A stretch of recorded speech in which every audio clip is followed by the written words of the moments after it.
ሀገራዊ ምክክር ጉባኤ ላይ አብዛኞቹ የምክክር ቡድኖች ከመግባባት መድረሳቸውን የኢትዮጵያ ሀገራዊ ምክክር ኮሚሽን ገለጸ። ኮሚሽኑ ለመገናኛ ብዙኃን በሰጠው መግለጫ በ500 ተመካካሪዎች ተከፋፍለው ሲመካከሩ የቆዩት 8ቱ ቡድኖች በአጀንዳዎቻቸው መግባባት ላይ በመድረስ ምክረ ሀሳቦችን ለማቅረብ ጥረት እያደረጉ መሆናቸውን ጠቁሟል። መግለጫውን የሰጡት የኢትዮጵያ ሀገራዊ ምክክር ኮሚሽን ምክትል ዋና ኮሚሽነር ሂሩት ገብረስላሴ ኮሚሽኑ በቅዱ መሰረት ስራውን እያካሄደ መሆኑን አንስተዋል። አብዛኞቹ ቡድኖች ተግባብተው በምክረ ሀሳቦች ላይ የስምምነት ፊርማቸውን አሳርፈዋልም ብለዋል። በምክክር ሂደቱ አለመግባባቶችና ግጭቶች ቢኖሩም ችግሮችን በንግግር በመፍታት ወደ ጋራ ሀሳብ መድረሳቸው ተመላክቷል። በየቡድናቸው ሲመካከሩ ቆይተው ዛሬ አብዛኞቹ ተግባብተው በምክር ሀሳቦች ላይ ፊርማቸውን አውለው እየጨረሱ ነው። በዚህ ሂደት ውስጥ አለመግባባቶች፣ ግጭቶች አልነበሩም አይባልም። በመኖራቸው ምክንያት ግን ይህ ምክክር አስፈላጊ መሆኑን የበለጠ አረጋግጠናል። እነዛ ግጭቶች ተፈተው ተደማምጠው ወደ አንድ የጋራ ሀሳብ አማካይ ሀሳብ ላይ ደርሰው በአብዛኞቹ ጉዳዮች ላይ ተስማምተው 8ቱም ቡድኖች ስራቸውን እያጠናቀቁ ነው። በ8ቱ አጀንዳዎች ላይ የተዘጋጁትንና ከስምምነት የተደረሰባቸውን ምክረ ሀሳቦች የሚያቀራርብ የሚቃረኑ ሀሳቦችን የሚያስታርቅ እንዲሁም የድግግሞሽ ሀሳቦችን ወደ አንድ ለማምጣት የሚሰራ ቡድን መቋቋሙም ተነስቷል። ቡድኑ የተቋቋመው ከ8ቱ የምክክር ቡድኖች በተመረጡ 120 ተመካካሪዎች መሆኑም ተገልጿል።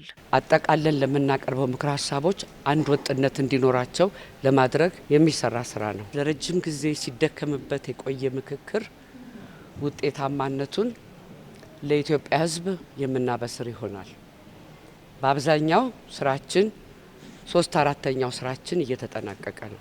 ከኤንቢሲ ኢትዮጵያ ጋር ቆይታ ያደረጉት የሲቪል ማህበረሰብ ድርጅቶች ምክር ቤት ፕሬዝዳንት አህመድ ሁሴን በምክክር ሂደቱ 3 ምዕራፎች መታለፋቸውን በመጠቆም ተመካካሪዎች በመጀመሪያውና በሁለተኛው ምዕራፍ የግል ሳቢያቸውን ለመተው ጥልቅ ውይይት ያደረጉበት እንደነበረ ገልጸዋል። ምክክሩ አሁን በደረሰበት ደረጃ ደግሞ መግባባት ላይ ለመድረስ የበለጠ ጥረት የተደረገበት ስለመሆኑ ገልጸዋል። ይሄ ፍረስትሬሽኑ ምኑ አልቆ አሁን ላይ ወደ ኮንቨርጀንት ገብተን ወጥ የሆነ ምክር ሀሳብ ያቀረቡ አሉ። አንዳንዶቹ ደግሞ እንዴት በምን ሁኔታ ለምን የሚለውን ደግሞ በኦፕሽን ወይም በአማራጭ ያቀረቡም አሉ።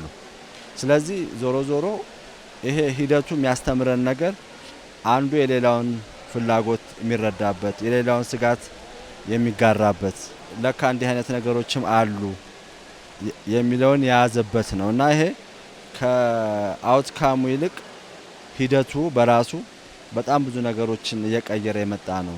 አስተያየታቸውን የሰጡት ተመካካሪዎችም ለአንድ ወር በተመከረበት የኢትዮጵያ ሀገራዊ ምክክር ጉባኤ በሂደቱ አለመግባባትና ንትርክ እንደነበረ ቢያነሱም ሀገርን የሚጠቅሙ እሳቤዎች ላይ በማተኮር ወደ መግባባት መድረሳቸውን ነግረውናል። እርስ በርስ እየተዋወቅን በሀሳብ ያልተግባባነውን እየተወያየን ሁሉም እዛ ላይ የመንግስትም የተቃዋሚም ጥያቄዎች ሁሉ በጫካ ያሉት ሁሉ ሳይቀር ነው ጥያቄዎቹን ስናነሳ የነበር ነው እና ትልቁ ዓላማችን ሀገርን እንዴት አድርገን ነው ወደ ሰላም ማምጣት የምንችለው ነው የሁላችን የመጨረሻ ግብ እዛ ላይ ስለነበረ በብዙ ውይይት በብዙ ጭቅጭቅ በብዙ ያለ መግባባት አሁን ከፍተኛ መግባባት ላይ ደርሰን እንደውም ስንጨርስ እኛ እየተላቀስን ነው የተለያየ ነው የኛ ቡድን ማለት ነው በሰላም ግንባታ ላይ እና እኔ ሂደቱን እስካሁን ድረስ ከዚህ በኋላ ያለውን ደግሞ እግዚአብሔር እንዲያሳምርልን ነው።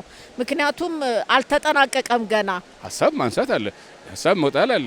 እኔ ይሄንን ደግፋለሁ፣ ይሄን አነሳለሁ፣ ይሄ ይግባልኝ፣ ይሄ መግባት ደግሞ ጠቀሜታው ምን ያህል ነው? ሌላውን አይገልጸውም ወይ? የሌላው አባባል አይገልጸውም ወይ? እየተባባልን እየተመካከርን አልহামዱሊላህ የ500ውን በስምምነት ጨርሰናልና አሁን እንግዲህ ያው 4000 ጋር የሚያደርሱን 120 ጉዳዩን አጠናቃሪዎች ተመርጠዋል። እነሱ ደግሞ አጠናቀሩትን የሚቀጥለው ሳምንት አላህ ካለ እናያለን፣ እንገመገማለን። ያልነውን ይዘው ይመጣሉ ብለን እናስባለን። የረሱት ካለን ጨምርላቸዋለን፣ እናስተካክላላቸዋለን።